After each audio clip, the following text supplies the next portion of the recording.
नमस्कार, मैं रचना शर्मा चढ़ती कला एमटीवी देख रहे सभी दर्शकों का स्वागत करती हूं। आप देख रहे हैं उत्तर प्रदेश के विशेष समाचार। 26 नवंबर 2008 को मुंबई में हुए आतंकी हमले को आज 13 साल हो गए हैं। समुद्री रास्ते से आए पाकिस्तान के 10 जैश-ए-मोहम्मद आतंकियों ने ताज होटल में इस घटना को अंजाम दिया था। आतंकवादियों ने पूरे इलाके को बम और गोलाबारी से दहला दिया था। ये इतिहास का सबसे भीषण और भयावह आतंकी हमला है। इस हमले में 160 लोगों की जान चली गई थी और करीब 300 से ज्यादा लोग घायल हो गए थे। मुंबई हमले की बरसी पर तमाम नेता शहीदों को श्रद्धांजलि दे रहे हैं। यूपी के मुख्यमंत्री योगी आदित्यनाथ ने भी 26/11 की 13वीं बरसी पर सुरक्षा कर्मियों के साहस को सलाम किया। मुख्यमंत्री योगी आदित्यनाथ ने ट्विटर पर लिखा कि मुंबई 26/11 आतंकी हमले में कौल कवलित हुए और सभी निर्दोष नागरिकों व मां भारती की रक्षा हेतु बलिदान देने वाले समस्त वीर जवानों को भावपूर्ण नमन व विनम्र श्रद्धांजलि। हम सभी उनके शोक संतप्त परिजनों के साथ हैं। आइए एकजुट होकर आतंकवाद को जड़ से मिटाने हेतु संकल्पित हों। दुनिया का सबसे लंबा लिखित संविधान अपने 7 दशक पूरे कर चुका है और निरंतर विस्तार और सुधार कर रहा है।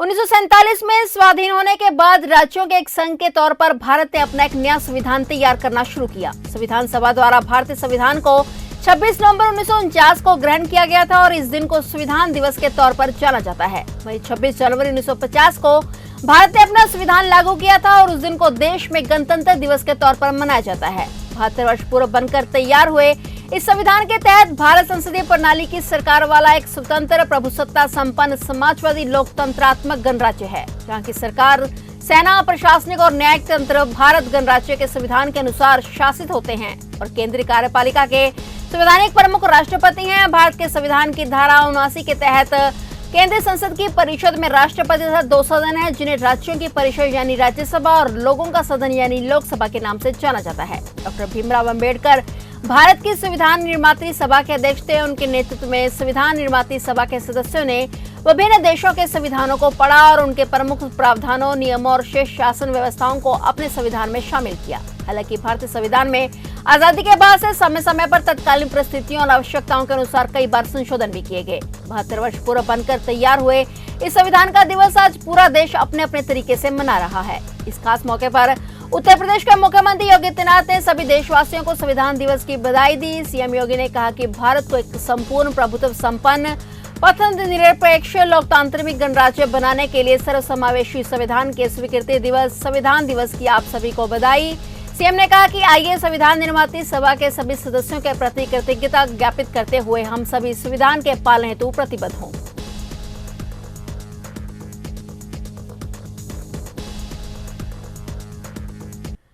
आजादी के अमृत महोत्सव के तहत संसद के केंद्रीय कक्ष में आज शुक्रवार 26 नवंबर को संविधान दिवस पर एक कार्यक्रम का आयोजन किया गया, जिसे राष्ट्रपति रामनाथ कोविंद, उपराष्ट्रपति एम वेंकैया नायडू, लोकसभा अध्यक्ष ओम बिरला और प्रधानमंत्री नरेंद्र मोदी ने संबोधित किया।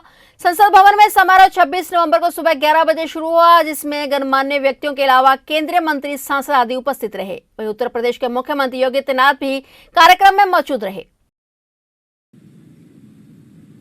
संविधान दिवस पर मैं सबको हृदय से बधाई देता हूं और भारत के संविधान निर्माताओं की भावनाओं के अनुरूप हम सब भी अपने अपने क्षेत्र में अपने दायित्वों का निर्वहन ईमानदारी पूर्वक कर सकें, इसके लिए आप सबके प्रति मैं अपनी शुभकामनाएं भी व्यक्त करता हूं। आज का दिन हम सबके लिए अत्यंत महत्वपूर्ण है। अभी हमने देश के महामहिम राष्ट्रपति जी के साथ संविधान की प्रस्तावना को दोहराया है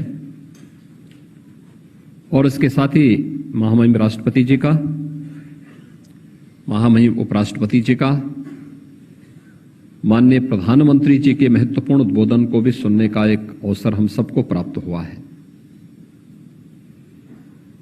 यह अवसर हम सबके लिए विशिष्ट इसलिए भी है कि भारत के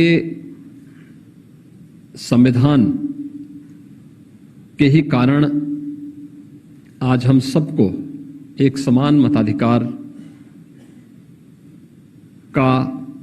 मताधिकार प्राप्त हुआ है और हर व्यक्ति को न केवल संविधान द्वारा प्रदत्त अधिकार प्राप्त हुए हैं, बल्कि भारत को दुनिया की एक महाशक्ति के रूप में स्थापित करने के लिए हर एक नागरिक के लिए कुछ कर्तव्य भी बताए गए हैं। मुझे प्रसन्नता है कि उत्तर प्रदेश विधानसभा ने इन सभी मूल कर्तव्यों पर भी एक विस्तृत चर्चा के लिए स्पेशल सेशन केवल विधानसभा और विधानमंडल का हम लोगों ने आहूत किया और उसमें बहुत सार्थक और रचनात्मक चर्चा को आगे बढ़ाने में मदद मिली। लेकिन यह वर्ष हम सब के लिए इसलिए महत्वपूर्ण है, एक ओर आजादी का अमृत महोत्सव और दूसरी ओर चोरी चोरा कि उस ऐतिहासिक घटना का शताब्दी वर्ष भी यह वर्ष है। और इस अवसर पर देश के संविधान दिवस के कार्यक्रम के साथ हम सबका जुड़ना, और वह भी उत्तर प्रदेश के एक महत्वपूर्ण स्थल पर शासन से जुड़े हुए, प्रशासन से जुड़े हुए, विभिन्न बार एसोसिएशन और बार काउंसिल से जुड़े हुए पदाधिकारियों का एक मंच पर एक साथ उपस्थित होना एक अद्भुत अवसर हम सबको प्राप्त प्रदान करता है। मैं इसके लिए इस अवसर पर आप सबका हृदय से स्वागत भी करता हूं, अभिनंदन भी करता हूं। हम सब जानते हैं कि 26 नवंबर 1949 को हमारे देश का संविधान को अंगीकृत, अधिनियमित और आत्मार्पित हुआ था। संविधान निर्माण समिति के अध्यक्ष डॉक्टर राजेंद्र प्रसाद जी थे, लेकिन अलग अलग समितियों के प्रारूप को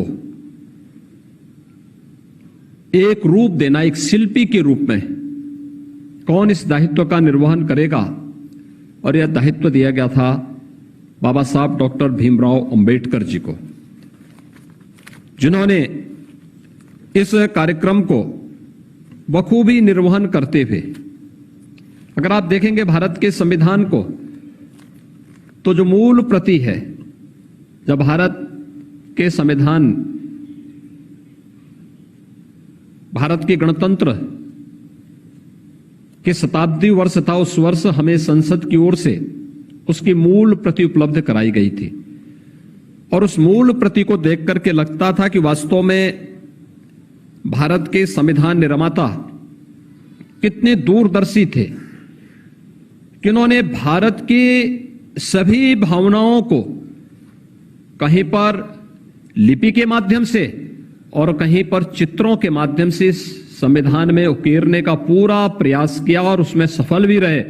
अयोध्या का राजकीय इंटर कॉलेज का मैदान आज 26 नवंबर को ऐतिहासिक सामूहिक विवाह का गवाह बन गया। यूपी सीएम योगी आदित्यनाथ खुद 3915 वर वधु के जोड़े को आशीर्वाद देने के लिए अयोध्या पहुंचे।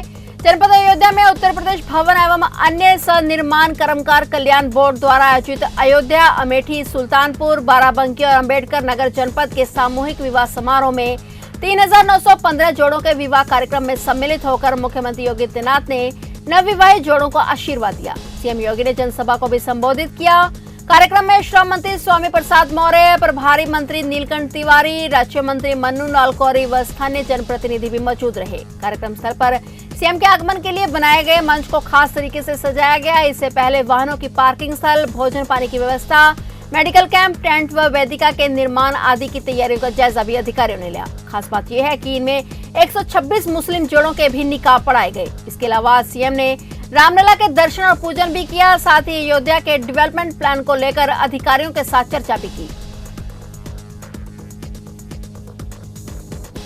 भारत में कोरोना महामारी को रोकने के लिए सरकार की तरफ से तेज कार्रवाई की जा रही है और इसी कड़ी में देश में कोरोना वैक्सीनेशन अभियान भी चलाया जा रहा है, क्योंकि कोरोना महामारी से लड़ने के लिए पूरी दुनिया के पास एकमात्र हथियार वैक्सीन है। इसी वजह से वैक्सीनेशन कार्यक्रम को बढ़ावा देने के लिए सरकार की तरफ से कई अभियान भी चलाए जा रहे हैं। हाल ही में सरकार की तरफ से हर घर दस्तक अभियान चलाया जा रहा है, जिसके तहत भारत में गुरुवार तक कोरोना वैक्सीन के 120 करोड़ से अधिक डोज लगाई जा चुकी हैं। देश में 16 जनवरी को टीकाकरण अभियान की शुरुआत हुई थी और पहले चरण में स्वास्थ्य कर्मियों को टीका लगाया गया था। अग्रिम मोर्चे के कर्मियों का टीकाकरण 2 फरवरी से शुरू हुआ था और अब तक टीके की 120 करोड़ से अधिक खुराक दी जा चुकी है। इसके साथ ही प्रधानमंत्री नरेंद्र मोदी का हर घर दस्तक अभियान महामारी के विरुद्ध भारत की लड़ाई को और मजबूत करता जा रहा है और इस उपलब्धि पर मुख्यमंत्री योगी आदित्यनाथ ने प्रधानमंत्री नरेंद्र मोदी का आभार व्यक्त किया। सीएम योगी ने कहा कि आदरणीय प्रधानमंत्री जी के यशस्वी नेतृत्व में अब तक देश में 120 करोड़ से अधिक कोविड टीके का सुरक्षा कवच प्रदान किया जा चुका है।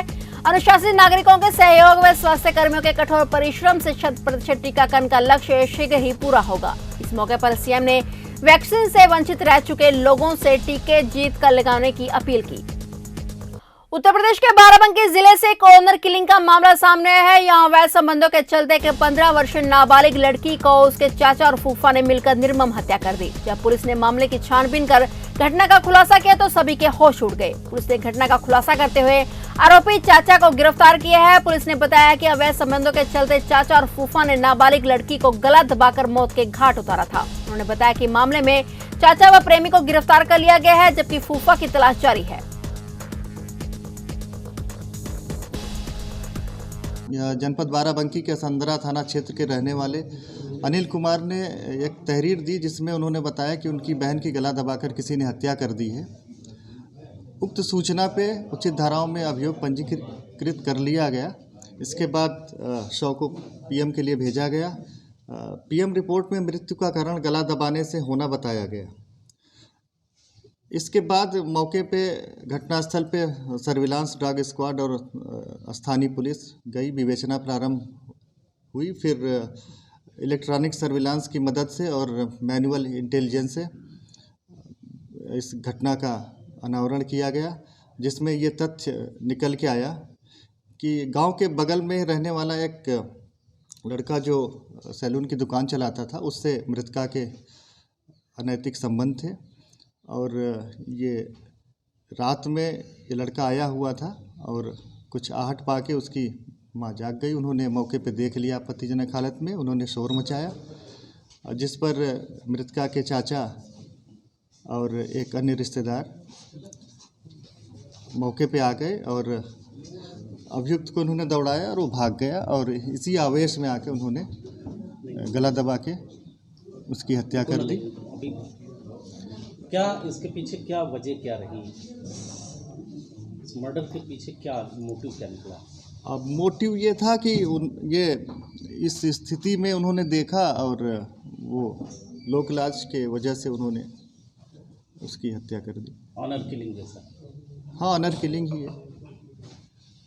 और अभियुक्तों को हिरासत में लेकर उन्हें जेल भेजा जा रहा है, आवश्यक विधिक कार्रवाई की जा रही है। इसमें अभी और कोई हाँ, एक अभियुक्त की गिरफ्तारी अभी शेष है, उसकी दबिश, उसके लिए दबिश दी जा रही है, जल्दी उसे गिरफ्तार कर लिया जाए। कांग्रेस पार्टी की पूर्व राज्यसभा सांसद व पार्टी के वरिष्ठ नेत्री मोहसिना किदवई आज उत्तर प्रदेश के बाराबंकी जनपद के बड़ा गांव कस्बा में अपनी पुश्तैनी घर पर पहुंची, जहां पर उन्होंने पत्रकारों के सवालों का जवाब देते हुए कहा कि हमारे समय की राजनीति और अब की राजनीति में बहुत फर्क आ गया है, क्योंकि लोग अब हिंदू मुस्लिम की राजनीति कर रहे हैं जो देश का मिजाज खराब कर रहे हैं। हम लोगों के समय में ऐसी राजनीति नहीं होती थी। हम लोग सभी को साथ लेकर चलने वाले लोग हैं और हमें गर्व है कि हम हिंदुस्तानी हैं। बता दें कि आने वाले कुछ दिनों में उत्तर प्रदेश का विधानसभा चुनाव होने वाला है, जिसके लिए कांग्रेस पार्टी ने पूरी तरह से कमर कस लिया है और इसी का नतीजा है कि बाराबंकी जिले के कांग्रेस पार्टी के वरिष्ठ नेता अपने गृह जनपद में समय दे रहे हैं। मकसद कुछ नहीं था, ये जो मेरा घर है बड़ा गांव, यहीं के हम लोग रहने वाले हैं। तो बहुत दिनों से मैं आना चाह रही थी, लेकिन कोई मौका मिल नहीं रहा था, तो अब मैं आ पाई हूँ यहाँ। तो आज मुझे बेहद खुशी हो रही है, अरसे दराज के बाद मैं अपने घर आई हूँ। तो और जितने सुना वो लोग भी मुझे मिलने आ गए। तो कोई खास ना मीटिंग है, ना कोई खास मकसद है, सिर्फ घर आने का कोई मकसद नहीं होता है। घर तो इंसान आता ही है अपने, तो मैं उस मतलब यहाँ के होने के नाते मैं यहाँ आई हूँ, कोई मकसद ऐसा खास नहीं है। 2022 का इलेक्शन आ रहा है और आपके दौर की राजनीति और आज के दौर की राजनीति में काफ़ी फ़र्क आ गया है। कोई विकास के मुद्दे पे बात नहीं कर रहा है, कोई जिन्ना को लेकर आ रहा है ये, और कोई हिंदू मुस्लिम कर रहा है। तो क्या किस तरह देख रहे हैं आज की पॉलिटिक्स को? देखिए, ये देश जो है, हर देश का एक मिजाज होता है। इस देश का मिजाज है अमन और शांति और भाईचारा। तो आज अगर ये हमारी, अगर इस पूरे मुल्क में, पूरी दुनिया में आप देखिए तो इससे ज़्यादा खूबसूरत मुल्क आपको मिलेगा नहीं। इसलिए कि उसमें आप ये देखिए तो मुख्तलिफ़ मज़ाहब के लोग रह रहे हैं, मुख्तलिफ़ ज़ात बिरादरी के लोग रह रहे हैं, मुख्तलिफ़ धर्मों को मानने वाले लोग रह रहे हैं, लेकिन किस नाम पे सब इकट्ठे हैं? उस नाम पे इकट्ठे हैं कि हम लोग मतलब बहुत गर्व से कहते हैं कि हम हिंदुस्तानी हैं और हैं। तो इसलिए ये चीज़ें इस देश के मिजाज के ख़िलाफ़ है, और मैं समझती हूँ देश के मिजाज के ख़िलाफ़ अगर कोई बात की जाती है तो देश कबूल नहीं करता है। तो मैं समझती हूँ कि ज़बरदस्ती की जो एक राय हम लोगों के ऊपर लादी जा रही है वो मुनासिब बिल्कुल नहीं है, क्योंकि हम एक दूसरे के बिना नहीं रह सकते। हमारे देश की बनावट अगर आप देखेंगे, देश की बनावट ऐसी है कि वहाँ कहाँ से किसका कौन ज़्यादा कौन कम। ये बात बिल्कुल सही है कि हमारे हिंदू भाई, जिनको हम बड़ा भाई मानते हैं, वो मेजॉरिटी में है। और अगर आप इधर जाइए, नॉर्थ में चले जाइए तो वहाँ किसकी मेजॉरिटी है? मुसलमानों हैं। उससे ज़रा नीचे आइए, किसकी है मेजॉरिटी? सिखों की। अगर बिल्कुल नॉर्थ ईस्ट में चले जाइए तो वहाँ किसकी मेजॉरिटी है? हमारे ईसाई भाई। बाकी में हमारे हिंदू भाई हैं 80%। तो मैं समझती हूँ कि इसमें कहीं से कोई वो नहीं है। फिलहाल उत्तर प्रदेश के खास समाचारों में इतना ही। तब तक के लिए देखते रहिए चढ़ती कला टाइम टीवी और मुझे दीजिए इजाजत। धन्यवाद।